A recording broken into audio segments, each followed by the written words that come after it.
آله وأصحابه أجمعين أما بعد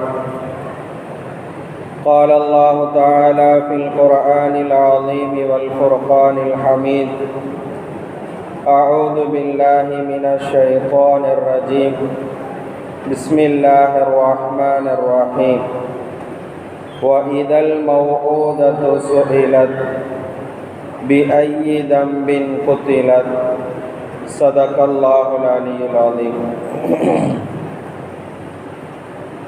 அன்பிற்குரிய அல்லாஹ்வின் நல்லடியார்களே, இறையருளால் இன்றைய தராவீகை இனிதே நிறைவு செய்துவிட்டு இன்றைய தினம் தொழுகையில் ஓதப்பட்ட ஒரு சில வசனங்களின் கருத்துக்களை கேட்பதற்காக நாம் எல்லாம் அமர்ந்திருக்கிறோம். அல்ஹம்துலில்லாஹ். அன்பானவர்களே, ஒவ்வொரு ஆண்டும் ஜனவரி மாதத்தினுடைய 24வது தேதியை தேசிய பெண்கள் பாதுகாப்பு தினமாக கடைபிடிக்கப்பட்டு வருகிறது.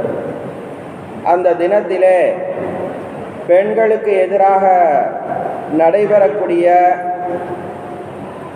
அவலங்கள், அவர்களுக்கு எதிராக மறுக்கப்படுகிற உரிமைகளை குறித்து மக்களுக்கு மத்தியிலே விழிப்புணர்வை ஏற்படுத்த வேண்டும் என்பதற்காக இந்த தினத்தை கடைபிடித்து வருவதை நாம் நிதர்சனமாக காண்கிறோம். உலகத்தினுடைய இந்த யதார்த்தத்தை இன்றைய தினம் தொழுகையில் ஓதப்பட்ட ஒரு வசனத்திலே ரப்புல் ஆலமீன் அல்லாஹ் ஜல்ல ஷானஹு தஆலா ஒரு 1445 ஆண்டுகளுக்கு முன்னரே சொல்லியிருக்கிறான் என்பதைத்தான் இந்த நேரத்திலே நாம் யோசிக்க கடமைப்பட்டிருக்கிறோம். நபிகள் ஸல்லல்லாஹு அலைஹி வஸல்லம் அவர்கள் வாழ்ந்த அந்த காலத்திலே பெண் குழந்தைகள் இந்த உலகத்திலே உயிரோடு வாழ்வதற்கு அனுமதிக்கப்படாத காலமாக இருந்தது. அதை குறித்து அல்லாஹ் இன்றைக்கு ஓதப்பட்ட வசனத்திலே தெளிவுபடுத்துகிறான். வஇதல் மௌஊதத்து சுஇலத். பெண் குழந்தைகள் பிறந்தால் அந்த குழந்தைகளை நீங்கள் புதைக்காதீர்கள், மண்ணுக்கு அடியிலே உயிரோடு வைத்து அவர்களை நசுக்காதீர்கள், அந்த குழந்தைகளுக்கும் வாழ்வாதாரத்தை இந்த பூமியிலே கொடுங்கள், அந்த குழந்தைக்கான உரிமை, உயிர் வாழக்கூடிய உரிமையை கொடுங்கள். அப்படி நீங்கள் கொடுக்க தவறினால் பிஅய்யி தம்பின் குத்திலத், எந்த காரணத்திற்காக இந்த குழந்தையை நீங்கள் கொலை செய்தீர்கள் என்று நாளை மறுமையிலே உங்களிடத்திலே நான் விசாரிப்பேன் என்று ரப்புல் ஆலமீன் அல்லாஹ் ஜல்ல ஷானஹு தஆலா ஒரு பெண் குழந்தை இந்த உலகத்திலே உயிர் வாழ்வதற்கான உரிமை இருக்கிறது என்பதை குர்ஆனின் மூலமாக தெளிவுபடுத்தி காட்டுகிறார். அந்த உரிமையை நீங்கள் மறுத்தீர்கள் என்று சொன்னால், அந்த குழந்தைகளை நீங்கள் மண்ணோடு மண்ணாக வைத்து புதைத்தீர்கள் என்று சொன்னால், நாளை மறுமையிலே அதற்காக உங்களுக்கு தண்டனைகள் உண்டு. அந்த குழந்தைக்கான உயிர் வாழக்கூடிய உரிமையிலே நீங்கள் விளையாடாதீர்கள், நீங்கள் கை வைக்காதீர்கள், அதற்கான அனுமதி உங்களுக்கு எந்த காலத்திலும் இல்லை என்கிற இந்த கருத்தை ரப்புல் ஆலமீன் அல்லாஹ் ஜல்ல ஷானஹு தஆலா இன்றைக்கு ஓதப்பட்ட அந்த வசனத்தின் மூலமாக நமக்கு சொல்லித் தருகிறார். அது மட்டுமல்ல, யார் பெண் குழந்தைகளை நல்ல முறையிலே வளர்த்து பராமரிக்கிறாரோ அவருக்கு ரப்புல் ஆலமீன் பல்வேறு நலவுகளை கொடுக்கிறார். ஃபர்சதக் என்று ஒரு கவிஞர் இருந்தார். இந்த கவிஞருடைய பேரர் ஸஅஸஅ ரலியல்லாஹு தஆலா அன்ஹு என்ற சஹாபி. இறை நிராகரிப்பிலே இருந்தார். நபி ஸல்லல்லாஹு அலைஹி வஸல்லம் அவர்களை சந்தித்து நான் இஸ்லாத்தில் இணைய விரும்புகிறேன் என்று தன்னுடைய ஆர்வத்தை வெளிப்படுத்தினார். நபி அவர்கள் அதற்கான முயற்சிகளிலே ஈடுபட்டார்கள். அவருக்கு கலிமாவை சொல்லிக் கொடுத்தார்கள். நபியிடத்திலே ஒரு முறை பேசிக்கொண்டிருந்த போது இப்படி சொன்னார், இன்னலி அமாலம் மின் அமாலில் ஜாஹிலியா, நான் அறியாமை காலத்திலே இஸ்லாத்திலே இணைவதற்கு முன்னர், இப்போது உங்களின் கரம் பற்றி இஸ்லாத்தில் இணைந்திருக்கிறேன், இஸ்லாத்தில் இணைவதற்கு முன்னர் நிறைய நல்ல அமல்களை நான் செய்திருக்கிறேன்.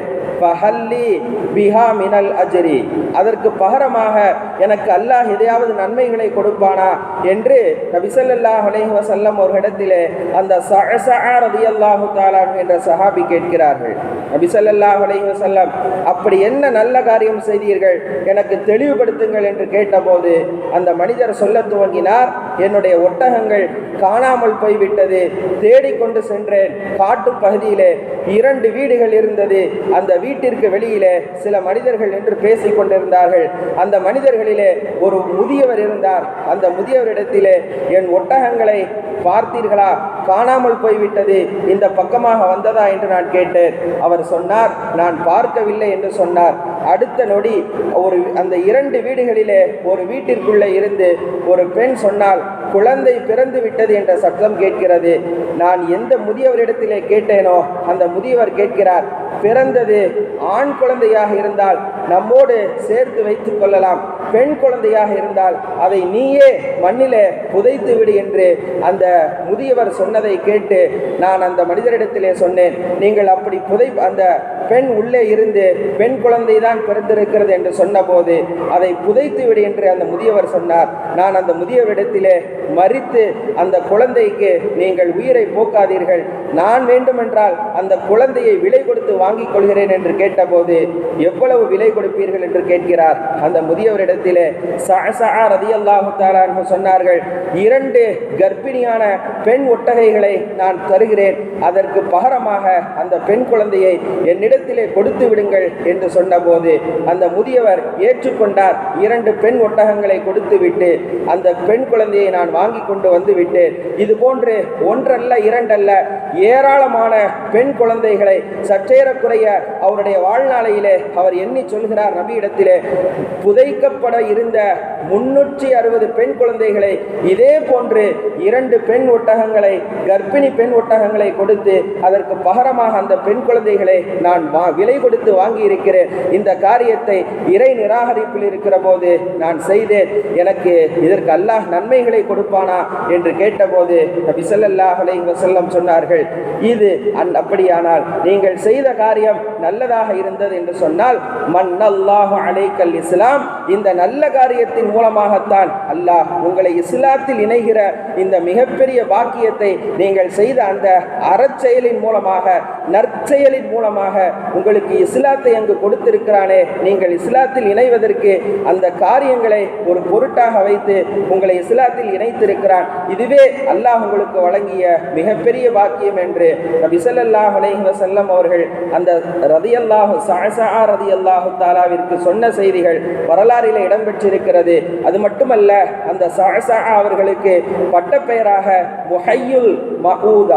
முஹய்யுல் மஊதா, புதைக்கப்பட இருந்த பெண் குழந்தைகளுக்கு உயிர் கொடுத்தவர் என்ற அடைமொழியோடு வரலாறிலே அவர் பேசப்படுகிற அளவிற்கு அவருக்கு மரியாதை அல்லாஹ் இந்த வரலாற்று நூல்களிலே ஏற்படுத்தி வைத்திருக்கிறான் என்றால், அவர் செய்த காரியம் பெண் குழந்தைகளுக்கு புதைக்கப்பட இருந்த அந்த குழந்தைகள் உயிர் வாழப்பட வேண்டும், அதற்காகத்தான் அல்லாஹ் படைத்திருக்கிறான் என்பதை, அந்த குழந்தைகளுக்கான உரிமைகளுக்காக குரல் கொடுத்ததற்காக வரலாற்றினுடைய வைர வரிகளிலே இன்றைக்கும் அவர் வாழ்ந்து கொண்டிருக்கிறார் என்பதை நாம் நிதர்சனமாக பார்த்து கொண்டிருக்கிறோம். நபிகள் ஸல்லல்லாஹு அலைஹி வஸல்லம் ஹதீஸிலே தெளிவாக சொன்னார்கள், யாருக்கு 2-3 பெண் குழந்தைகள் இருந்து நல்ல முறையிலே உணவு கொடுத்து அவர்களுக்கு ஆடை கொடுத்து அவர்களை வளர்த்து பராமரித்து அவர்களுக்கு தேவையான எல்லா காரியங்களும் செய்தார்களோ, குன்ன லஹுன்ன ஹிஜாபம் மினன் நார், நாளை நரகத்திலே அவர்கள் செல்வதிலிருந்தும் அவர்களை தடுக்கும் திரையாக இந்த குழந்தைகள் வந்து நிற்பார்கள் என்று நபிகள் ஸல்லல்லாஹு அலைஹி வஸல்லம் பெண் குழந்தைகளை நாம் பராமரிப்பதன் மூலமாக அவர்கள் நாளை நமக்கு சுவனத்திற்கு அழைத்து செல்லக்கூடிய அந்த ஒரு மிகப்பெரிய பாக்கியசாலிகளாக அல்லாஹ் நமக்கு கொடுத்திருக்கிறான் என்பதை இந்த உலகத்தில் நாம் புரிந்து வாழ வேண்டும் என்பதற்காக நபிகள் ஸல்லல்லாஹு அலைஹி வஸல்லம் அவர்களும் பெண்களின் உரிமைகளை குறித்து அவர்களுக்கு உயிர் வாழ்கிற உரிமைகளை கொடுங்கள் என்கிற அந்த கருத்துக்களை எல்லாம் இன்றைக்கு ஒரு தினத்தை ஏற்படுத்தி மக்களுக்கு மத்தியிலே விழிப்புணர்வை ஏற்படுத்தக்கூடிய இந்த காலங்களுக்கு முன்னரே அல்லாஹும் அல்லாஹுடைய தூதரும் இது போன்ற பெண்களின் உரிமைகளுக்கு எதிராக குரல் கொடுத்திருக்கிறார்கள் என்பதை நாம் புரிந்து கொள்ள கடமைப்பட்டிருக்கிறோம். அதில் ஒரு வசனம்தான், பெண் குழந்தைகளுக்கு உயிர் வாழக்கூடிய மிகப்பெரிய உரிமையை நீங்கள் கொடுங்கள் என்று அல்லாஹ் இன்றைக்கு ஓதப்பட்ட வசனத்திலே அழுத்தமாக சொல்லித்தந்த அந்த வசனங்கள் இன்றைக்கு தொழுகையிலே ஓதி முடிக்கப்பட்டிருக்கிறது. ரப்புல் ஆலமீன் அல்லாஹ் ஜல்ல ஷானஹு தஆலா பெண் குழந்தைகளுக்காக அவன் வழங்குகிற அந்த அன்பளிப்புகளை, அருட்பாக்கியங்களை பெறக்கூடிய நல்ல மக்களுடைய கூட்டத்திலே நம்மையும் நம்முடைய சந்ததிகளையும் சேர்த்து வைப்பானாக. ஆமீன். வாஹிர் தஅவானா அனில் ஹம்துலில்லாஹி ரப்பில் ஆலமீன்.